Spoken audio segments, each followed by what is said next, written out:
naman akla. Narito tayo ngayon upang matunghayan ang napakainit, nagbabaga at talaga namang usap-usapan at maraming pinaka-inaabangan na issue ni Ate Erica. Nabanggit nga ng vlogger na nagre-react na pinapanood ni Kalingap Val Santos Matubang na kahit naman daw hindi makita sa camera ang pagbibigay ng tulong ni Kalingap Rab, ay may plano din kasi ang Kalingap team na pabahayan noon si Ate Erica. Kaya kapag nagkukulang mga binibigay ng sponsor sa pagpapabahay, ay si Kalingap Rab din ang nagdadagdag para mas lalong gumanda ang bahay na ginagawa para sa mga Kalingap Angels. Yan, ha? Ang sabi po nito, binablog daw po yung anak ni Kalingap Rab. Sabi ko, sino si Kalingap Rab? Taga saan yan? Sabi, taga diet daw po. Ngayon, anong reklamo niya? Sabi ko, after daw po nung vlog, walang binibigay ni Singkong Kusing.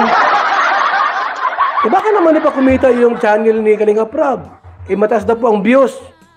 Aba, hindi pwede yan. Dapat pukit malamang pangkapi-kapi, pang tinapay po yung magbigay man lang kahit isang gatos.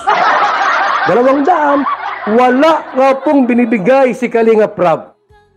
Ito po yung video po, ha? Ito, yung video po mga kaibigan. Para malaman natin ang buong katotohanan tungkol sa kwentong ito, ha? Ito po, mga kaibigan, no? Rab, ipinahiya si Kalingap Rab at sinabing walang natanggap na pera kahit Sino ba ito? So, yan po yung ating pag-uusapan po mamaya mga Kalingap. Pero bago po natin ipagpatuloy ang video ito sa mga Kalingap Angels 27. Ito po ang aking sekretary. Ayan.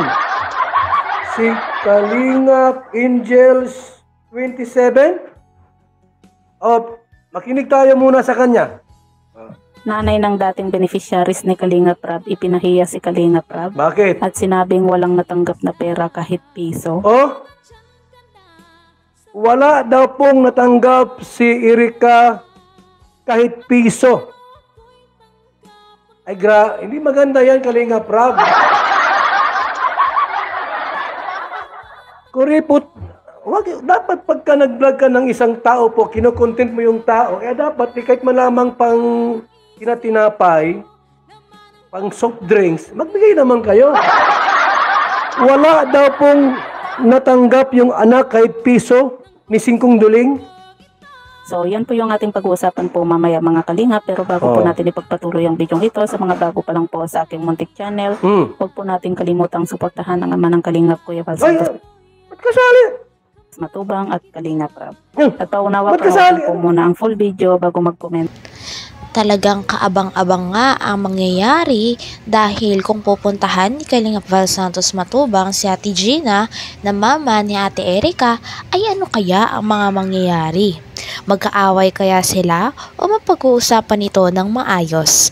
Kaya napakarami mga netizens at mga viewers at ang gustong-gusto talaga na mangyari na ang sinasabi ni Kalingap Val na pagpunta kay Ate Gina upang malinaw na ang mga kaganapan na ito. Sapagkat mahirap daw na marami namang aligasyon ngunit hindi naman nalilinaw ang katotohanan sa lahat ng mga nag-aabang na manonood. Anong tawag dyan? Pangi-scam yan. Tuloy natin. Wala po kami nahingi. Wala po nabili po yung kay Erica. Wala. Wala pong binibigay itong Kalingap Rab na ito kay Erica. Grabe yan. Di pwedeng ganyan mga kaibigan. Di pwedeng ganon. Hey Gina! Pag-uwi ko ng galing naga, puntahan kita dyan ha. Magkwentuhan tayo. Sabihin mo sa akin lahat. Lahat ng mga ginawa nyo dyan, ginawa nila sa inyo mga... Sino yung mga yan? Mga vlogger na yan. Kasama na si Dr. Love dyan? Kasama rin po yung... Mayroon ng Indiano dyan na vlogger. Ayan mo, pupuntahan kita dyan. Pag uwi ko galing naga. So ayan po mga kalingap, narinig po natin at maliwanag pa po sa sikat ng araw ang sinabi nga po ng nanay ni E at sinasabing nga wala daw po silang natanggap na Wala. po dito kay Kalingap Rab na pera kahit piso. At kung matatandaan nyo po mga kalingap at kung babalikan po natin yung mga vlog nga po ni Kalingap Rab dito nga po kay E mula part 1, part 2, part 3 hanggang sa ilang part nga po yun. Makikita po natin dito kay Kalingap Rab yung pagbibigay nga po niya ng pera dito kay E. Diba? Meron daw! Ay, ano na itong nangyari? Doon daw po sa vlogs, part 1, part 2, part 3 po, kung ilang part yan. After daw ng vlog, Gina, meron daw inaabot si Kalingap Rab. Sino ba nagsabi ng totoo dito? Yung vlog bang ito o mismo si Gina Sorita? Nay, puntahan kita dyan. Nay, gusto kong linawin lang ito ha. Gusto kitang kausap ng personal para linawin natin kung may sumbong ka, akong bahala sa'yo. Val Santos Matubang, kakampi mo. Sa lahat ng oras, sa lahat ng panahon. Basta, pag-uwi ko galing daet, maligo ka. Sa oras nga napuntahan ni Kalingap Val Santos Matubang, si Ate Gina ay malalaman na nga ng lahat ng katotohanan. At dito rin ay aabangan natin ang mga hinain ni Ate Gina dahil ayon nga kay Kalingap Val Santos Matubang ay tatanungin niya ang lahat-lahat ng sama ng loob ni Ate Gina kay Kalingap Rab upang masolusyonan na nga ang lahat at malinawan na rin silang lahat sa katotohanan. Kampi mo si Val Santos Matubang, didipahan kita. Kung mayroon kang problema kahit kanino, akong bahala sa'yo. Nay Gina, salamat to sa taong nag-text sa atin ha. Ang sabi sa akin, puntahan daw kita dyan. Pakisin daw yung address niya. At ako po ay nahabag po mga kaibigan. Ayoko ng ganong klaseng vlogger, kung anong vlogger man yan.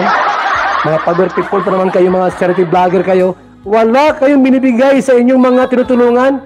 Anong tawag dyan? Pang-i-scam yan. Tuloy natin. Wala po kami nahingi. Wala po nabili po yung kay Erika. Wala. Wala pong binibigay itong Kalingap Rab na ito kay Erika. Grabe yan. Di pwedeng ganyan mga kaibigan. Di pwedeng ganon. Nay Gina! Pag-uwi ko ng galing Naga, puntahan kita dyan ha. Magkwentuhan tayo. Sabihin mo sa akin lahat. Lahat ng mga ginawa nyo dyan, ginawa nila sa inyo mga... Sino yung mga yan? Mga vlogger na yan. Kasama daw si Dr. Love dyan. Kasama rin po yung... Mayroon ng Indiano dyan na vlogger. Ayan mo, pupuntahan kita dyan. Pag-uwi ko galing Naga. So ayan po mga kalingap, narinig po natin maliwanag pa po sa sikat ng araw ang sinabi nga po ng nanay ni E at sinasabing nga wala daw po silang natanggap na Wala. dito kay Kalingap Rab na pera kahit piso. At kung matatandaan nyo po mga kalingap at kung babalikan po natin yung mga vlog nga po ni Kalingap Rab dito nga po kay E mula part 1, part 2, part 3 hanggang sa ilang part nga po yun. Makikita po natin dito kay Kalingap Rab yung pagbibigay nga po niya ng pera dito kay E. Diba? Meron daw!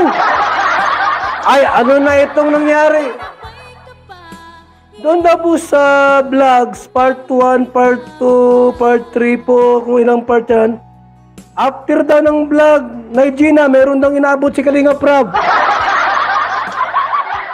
Sino ba nagsabi ng totoo dito? Yung vlog bang ito? Hanggang dito na lamang muna ang ating napakainit, nagbabaga, pinakainaabangan at usap-usapan na latest issue ni Ate Erika. Maraming salamat sa inyong panonood. Hanggang sa muli. Bye!